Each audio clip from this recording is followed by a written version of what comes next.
వాక్య ధ్యానంలోనికి వెళ్దాం. ఈ ప్రత్యేకమైనటువంటి కోడికలలో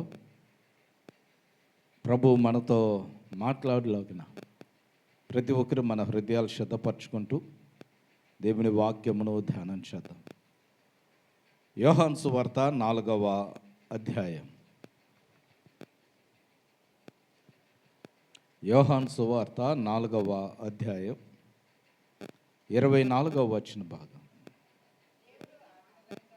దేవుడు ఆత్మ గనుక ఆయనను ఆరాధించువారు ఆత్మతోనూ సత్యముతోనూ ఆరాధింపవలెను. చాలని. దేవుడు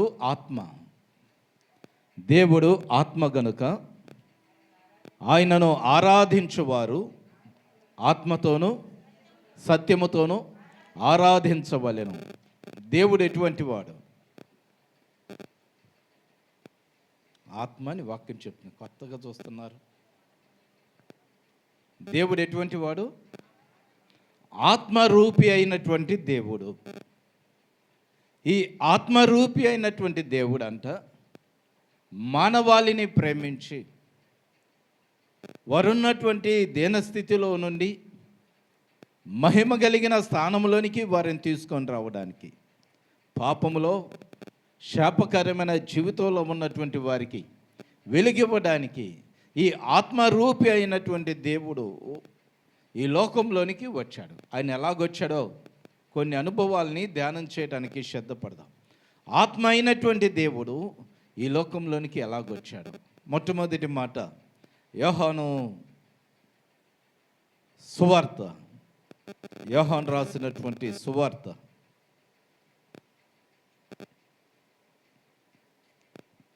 1వ అధ్యాయం 1వ వచనం. ఆది అందు వాక్యముండెను, వాక్యము దేవుని యొద్ద ఉండెను, వాక్యము దేవుడై ఉండెను. ఆది అందు వాక్యముండెను, వాక్యము దేవుని యొద్ద ఉండెను, వాక్యము దేవుడై ఉండెను. చాలండి. వాక్యము దేవుడై ఉండెను. 12వ వచనం, 14వ వచనం. ఆ వాక్యము శరీరధారి అయి కృపా సత్య సంపూర్ణుడిగా మన మధ్య నివసించెను. తండ్రి వలన కలిగిన అద్వితీయ కుమారుని మహిమ వలె ఆ వాక్యము మన మధ్యలోనికి వచ్చిందంట. ఆది యందు వాక్యం ఉండెను, వాక్యము దేవుని యొద్ద ఉండెను, వాక్యము దేవుడై ఉండెను, వాక్యము దేవుడై ఉండెను. ఇప్పుడు మన వాక్యము ధ్యానం చేస్తూ ఉంటే మనతో ఎవరు మాట్లాడినట్టు? నిజం చెప్పండి, నిజం చెప్పాలి. వాక్యమును ధ్యానం చేస్తూ ఉన్నప్పుడు మనతో ఎవరు మాట్లాడినట్టు? దేవుడేనా? దేవుడేనా? మరి ఆ దేవుడు మాట్లాడుతూ ఉన్నప్పుడు ఆ వాక్యానికి విధేయత కలిగి ఉండగలుగుతున్నామా?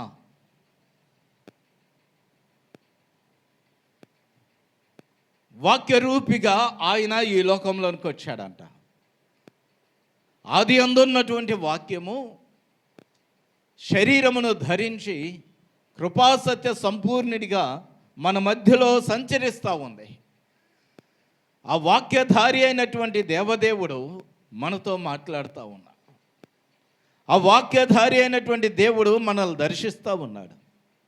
వాక్యము ద్వారా మన జీవితాలు సరిచేయటానికి, వాక్యము ద్వారా మన బ్రతుకులు మార్చడానికి, వాక్యమునకు విధేయులైనటువంటి వారి జీవితంలో వెలుగును ప్రకాశింపచేయటానికి వాక్యధారిగా ఆయన ఈ లోకంలోనికి దిగువచ్చాడంట. దేవుని స్తోత్రం చేద్దామా? హల్లెలూయా. ఆదికాండం 15వ అధ్యాయం 1వ వచనాన్ని చదివితే దేవుడు అబ్రహాము దగ్గరికి వచ్చాడు. ఎలాగొచ్చాడో ఒక్కసారి చూస్తారా?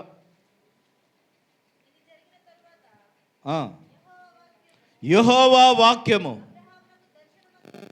అబ్రహామునకు దర్శనమందు వచ్చి, అబ్రహమా భయపడకుము, నేను నీకు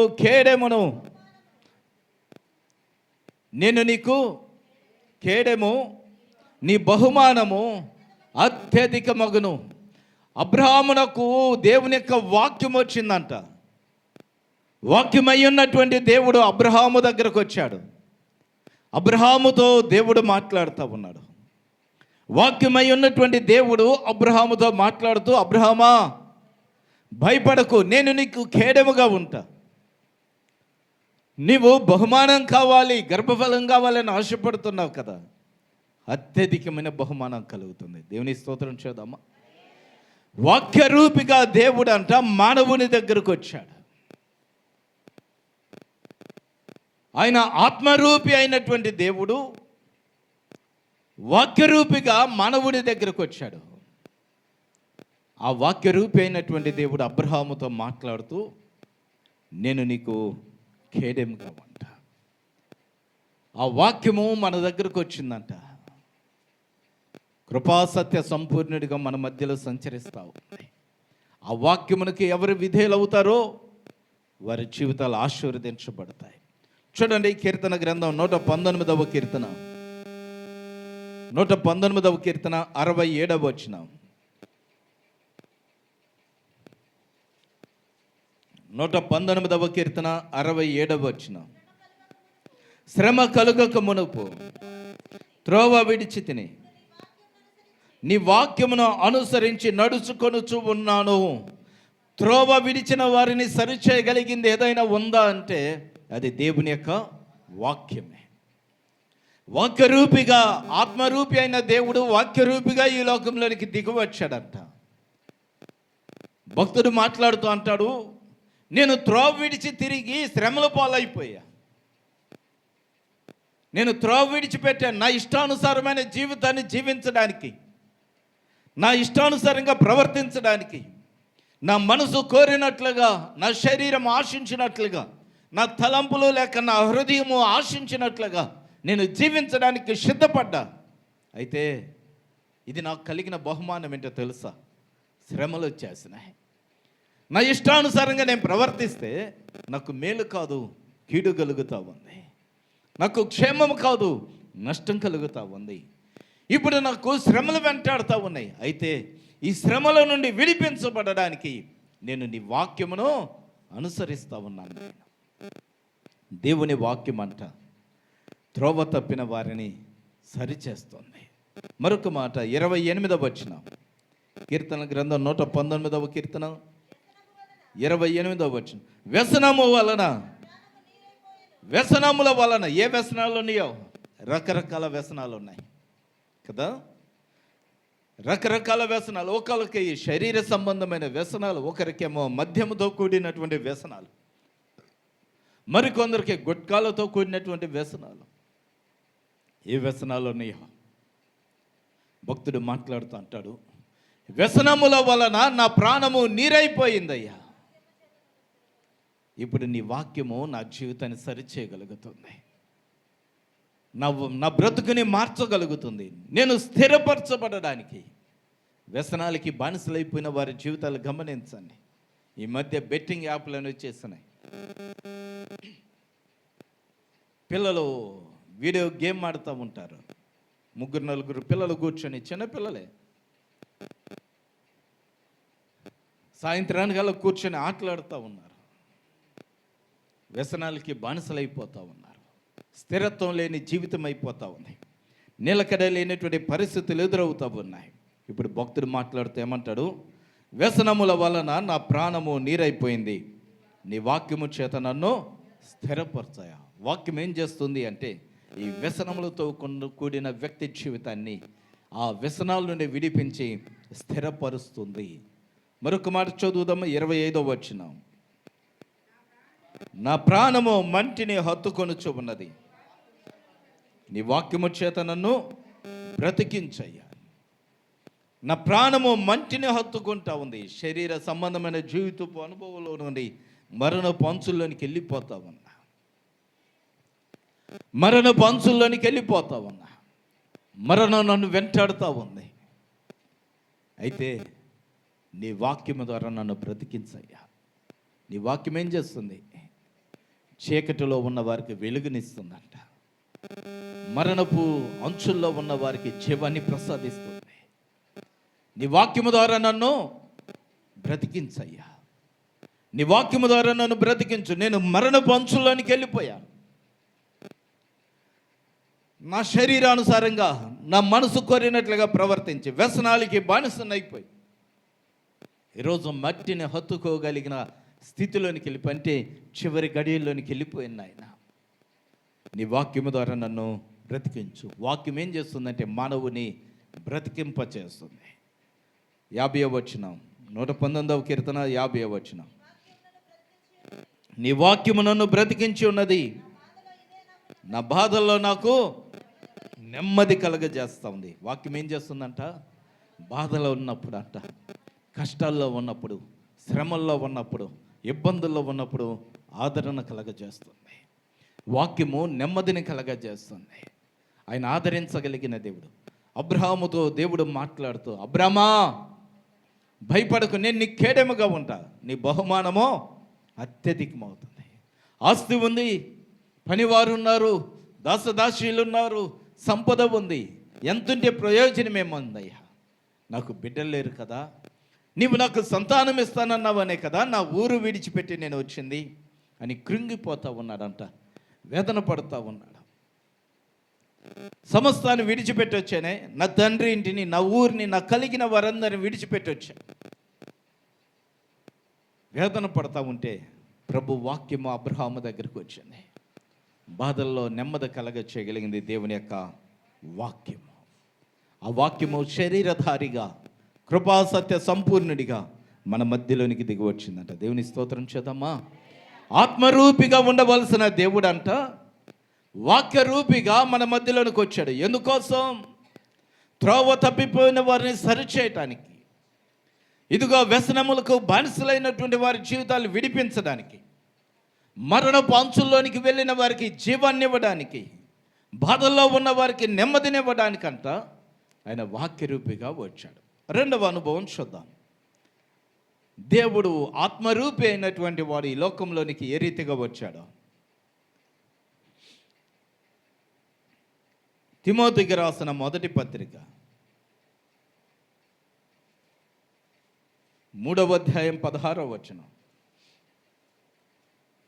తిమోతికి రాసిన మొదటి పత్రిక 3వ అధ్యాయం 16వ వచనం చదువుమా. నిరాక్షేపముగా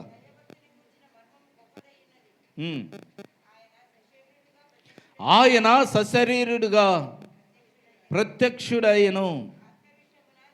చాలా ఎలాగొచ్చాడంట? సశరీరుడుగా అంటే శరీరధారిగా. ఆయన శరీరధారిగా ప్రత్యక్షమయ్యను. ఆత్మరూపి అయిన దేవుడు అంట శరీరధారిగా ఈ లోకంలోనికి వచ్చాడు. ఏ శరీరం ఇది? ఆయన ఎటువంటి వాడు? అదే తిమోతికి రాసిన పత్రిక 6వ అధ్యాయం 15-16 వచనాలు చదివితే, శ్రీమంతుడును అద్వితీయుడకు సర్వాధిపతి యుక్తకాలమందు అప్రత్యక్షతను కనపరచును. ఆ సర్వాధిపతి రాజులకు రాజు, ప్రభువులకు ప్రభువునై ఉన్నాడు.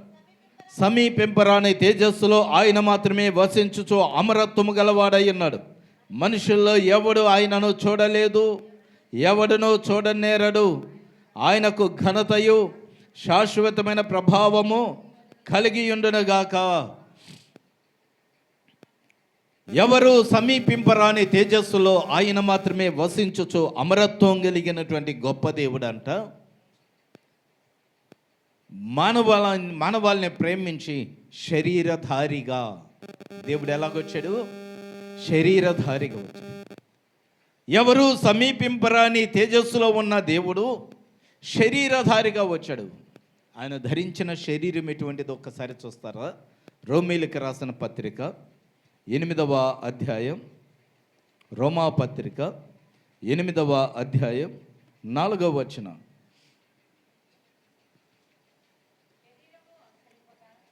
చదువుమా.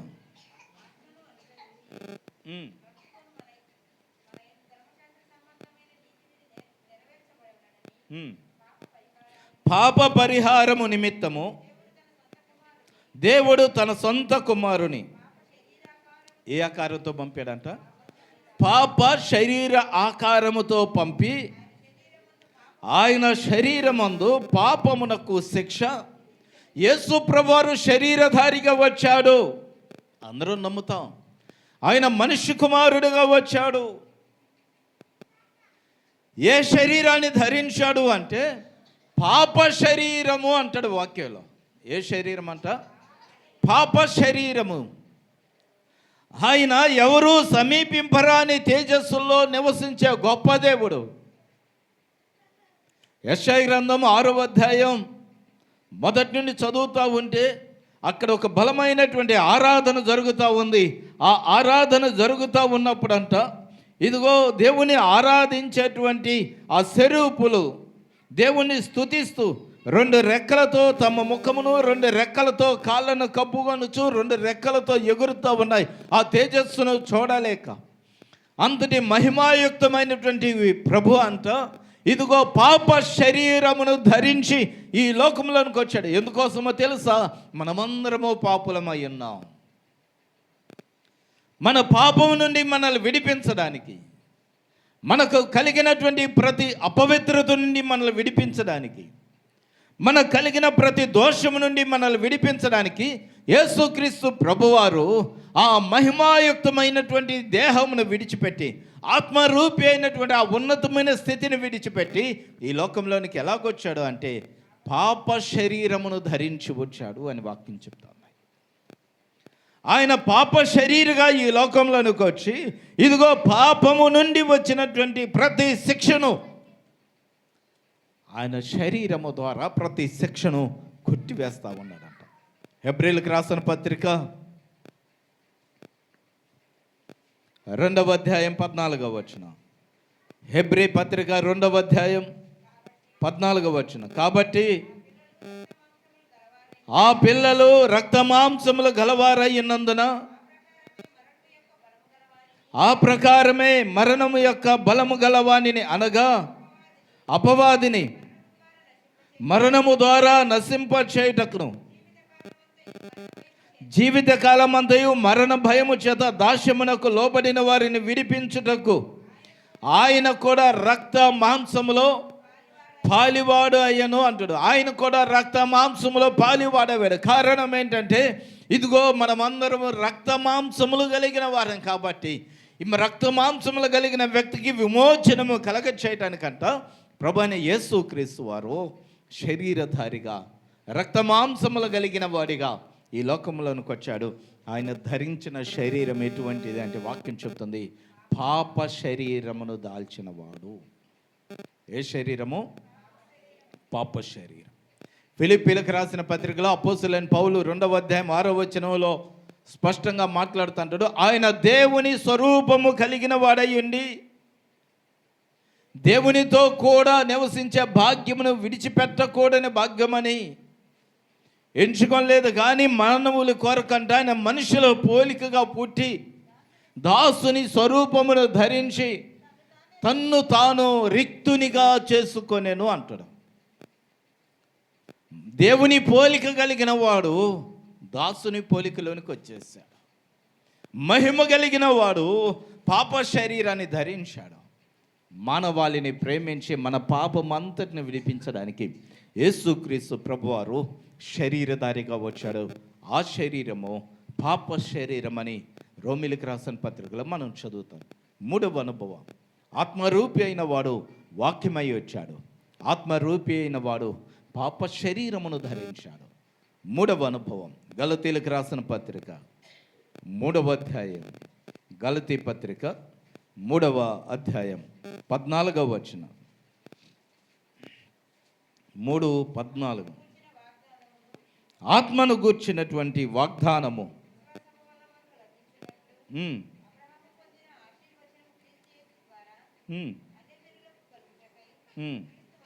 క్రీస్తు మన కోసము శాపమై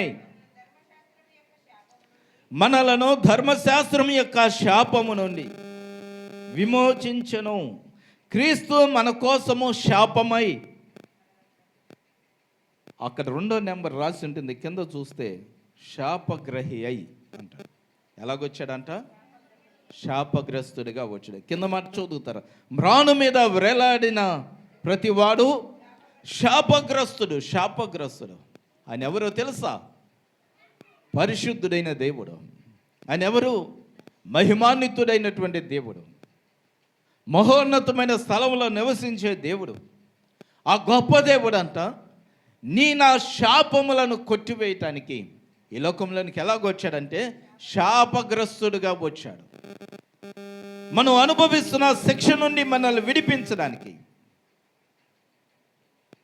మన కోసం ఈ లోకంలోనికి శాపమును అనుభవించేవాడిగా, మ్రాను మీద వేలాడదీయబడిన ప్రతివాడు శాపగ్రస్తుడని వాక్యం చెప్తా ఉంది.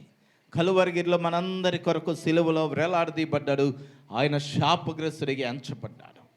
ఎవరి కోసం ఈ త్యాగం, ఎవరి కోసం ఈ బాధ, ఎవరి కోసం ఈ శిక్ష అంటే శాపమును అనుభవిస్తున్న మనందరి కొరకే.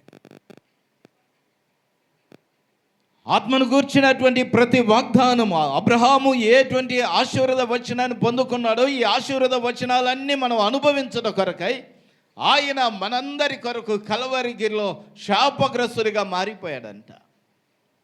పరిశుద్ధుడైన దేవుడు, నీతిమంతుడైన దేవుడు, ఆయన గురించి వర్ణించడం కూడా అసాధ్యమే కదా. అటువంటి గొప్ప దేవుడు శాపగ్రస్తుడిగా మారిపోయాడు.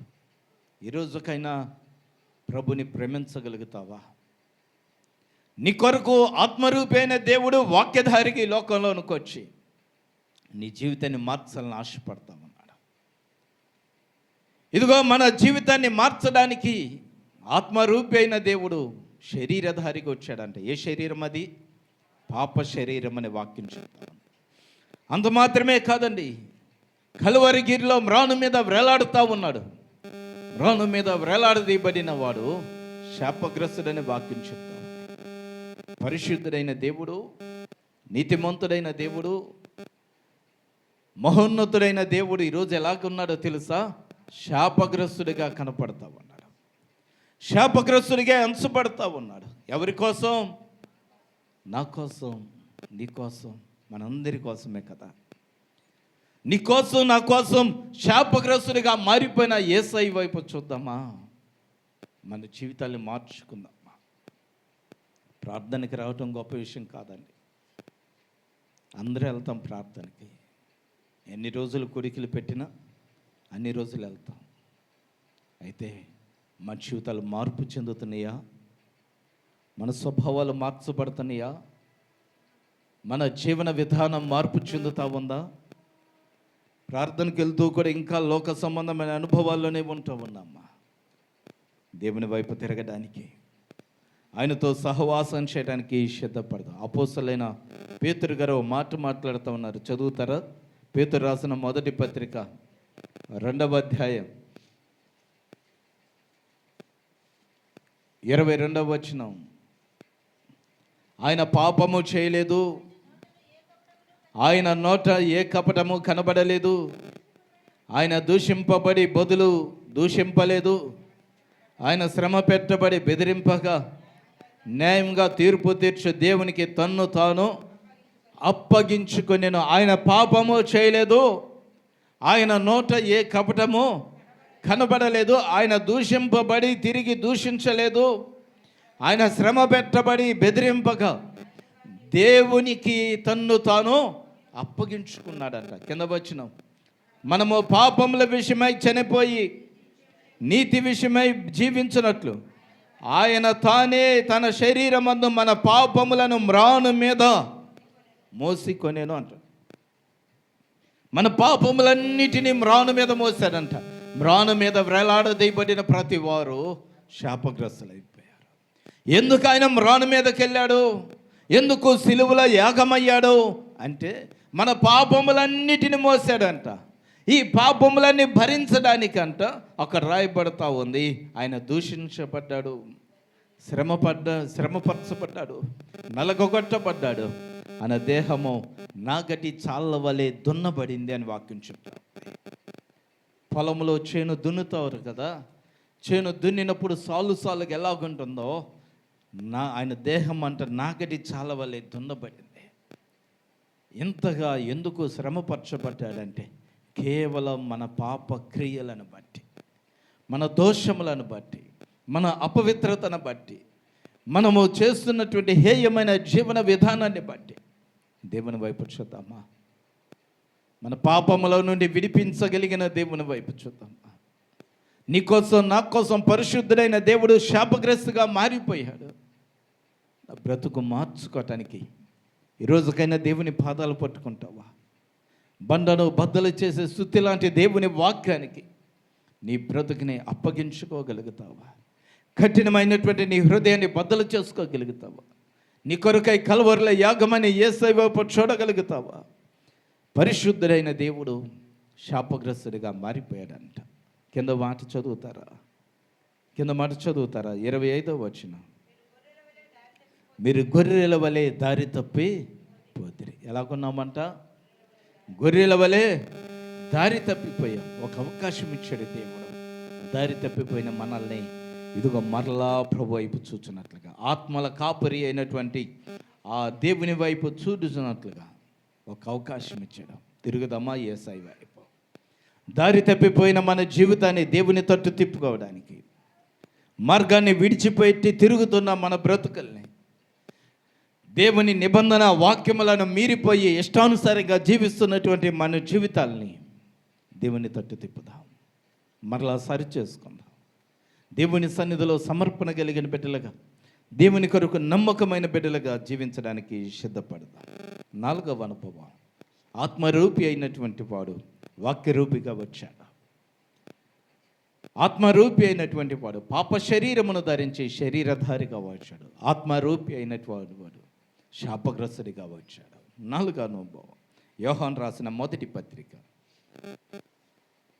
1వ అధ్యాయం 1వ వచనం. జీవవాక్యమును గూర్చినది ఆది నుండి ఏది ఉండెనో, మేమేది వింటిమో, కన్నులారా ఏది చూచితమో, ఏది నిదానించి కనుగొంటిమో, మా చేతులు దేన్ని తాకి చూచెనో అది మీకు తెలియచేయుచున్నాం. ఆ జీవము ప్రత్యక్షమాయను. ఆ జీవము ఏంటది? జీవము. దేవుడు జీవమై ఉన్నాడు.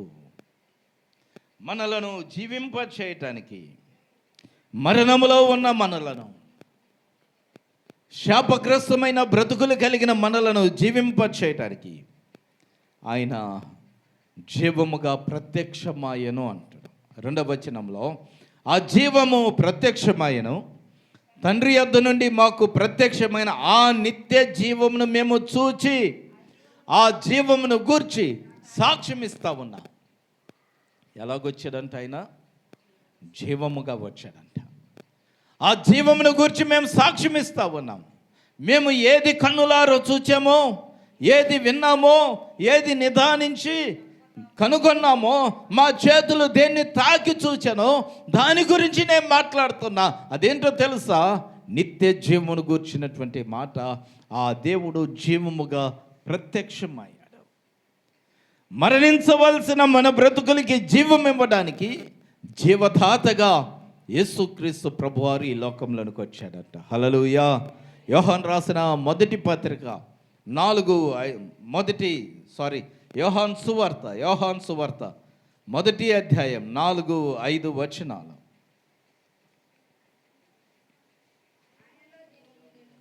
ఆయనలో జీవముండెను.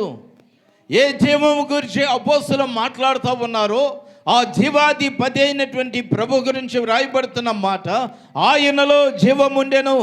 ఆ జీవము మనుషులకు వెలుగై ఉండెను. ఆ వెలుగు చీకటిలో ప్రకాశించుచున్నది కానీ చీకటి దానిని, ఈరోజు ఇంకా చీకటిలో ఉంటే దాన్ని గ్రహించలేవు. ఆయనలో జీవముంది. ఆ జీవము చీకటిలో ప్రకాశిస్తూ ఉందంట. ఎందుకో తెలుసా? చీకటిలో ఉన్న మనుషులకు వెలుగివ్వడానికి, చీకటిలో ఉన్న వారికి వెలుగుని ప్రకాశింపచేయటానికి ఆ జీవం అంట చీకటిలో ప్రకాశిస్తూ ఉంది. చీకటిలోనే మిగిలిపోతే దాన్ని గ్రహించలేవు అని వాక్యం హెచ్చరిక చేస్తూ ఉంది. అది చీకటిలో ప్రకాశిస్తూ ఉంది కానీ చీకటి దానిని గ్రహించకుండా ఉన్నది. దేవుని పాదాలు పట్టుకున్నాం. మనల్ని జీవపు వెలుగు చేత నింపాలని ఆశపడుతున్న దేవుడు ఆయన. నిత్య జీవాన్ని ప్రసాదించడానికి ఆశపడుతున్న దేవుడు ఆయన. చీకటిలో మరణాంధకారములో ఉన్న మన బ్రతుకుల్ని జీవపు వెలుగులోనికి తీసుకొని రావడానికి ప్రభు ఆశపడతా ఉన్నాడు. అందుకోసమే ఆయన ఆత్మరూపి అయిన దేవుడు వాక్యరూపిగా, శరీరధారిగా, శాపగ్రస్తుడిగా మనల్ని వెలిగించడానికి జీవపు దాతగా ఈ లోకంలోనికి దిగివచ్చాడు. ఆ జీవమును కనుగొనగలుగుతావో? అపోస్తులు అంటారు, మేము ఏది విన్నామో, ఏది చూచామో, మా చేతులు దీన్ని తాకినాయో, ఆ జీవమును గురించి నేను మాట్లాడుతున్నా. ఆ జీవము సామాన్యమైనది కాదు, మనకు నిత్య జీవం ఇవ్వగలిగినటువంటిది. యోహాను రాసిన మొదటి పత్రిక 5వ అధ్యాయం 10-11 వచనాల్లో అపోస్తులైన యోహాను గారు మాట్లాడుతున్న మాట, దేవుని కుమారుని యందు విశ్వాసముంచువాడు తనలో దేవుని నమ్మని వాడు ఆయన తన కుమారుని గురించి ఇచ్చిన సాక్ష్యము నమ్మలేదు గనుక దేవుడు అబద్ధికునిగా చేసిన వాడే. ఆ సాక్ష్యం ఏదనగా, దేవుడు మనకు నిత్య జీవము దయచేసెను. ఈ జీవము ఆయన కుమారుని యందున్నది. దేవుని కుమారుని అంగీకరించేవాడు జీవము కలిగిన వాడు, దేవుని కుమారుని అంగీకరింపని వాడు జీవము లేనివాడు. నీకు నిత్య జీవం ఇవ్వడానికి యేసయ్య జీవదాతగా ఈ లోకంలోనికి వచ్చాడు. దేవుని అంగీకరించగలుగుతావా? ప్రభువైన యేసుక్రీస్తునందు విశ్వాసం ఉంచగలుగుతావా? ఆయన్ని అంగీకరించగలిగితే నువ్వు జీవాన్ని పొందుకోగలిగిన వ్యక్తి. ఒకవేళ అంగీకరించకపోతే నీలో జీవము లేదు, నువ్వు చీకటిలో బ్రతకవలసిన వ్యక్తివి. ఈ రాత్రి దేవుని కృప కలిగిన బాహువుకి అప్పగించుకుందాం. ఆత్మరూపి అయినటువంటి దేవుడు జీవదాతగా వచ్చాడంట. మరణములో ఉన్న మనకి నిత్య జీవాన్ని ప్రసాదించడానికి, జీవింపచేయటానికి, నూతనమైన కృప మనకు దయచేయటానికి ఆయన ఈ లోకంలోనికి దిగి వచ్చాడు. ఈరోజుకైనా యేసయ్య వైపు చూస్తూ మన జీవితాలు సరి చేసుకోవటానికి సిద్ధపడదాం. దేవుడి మాటలు దీవించునుగాక. ఆమేన్. దయచేసి అందరూ లేచి నిలబడండి, ప్రార్థన చేసుకుందాం. ప్రతి ఒక్క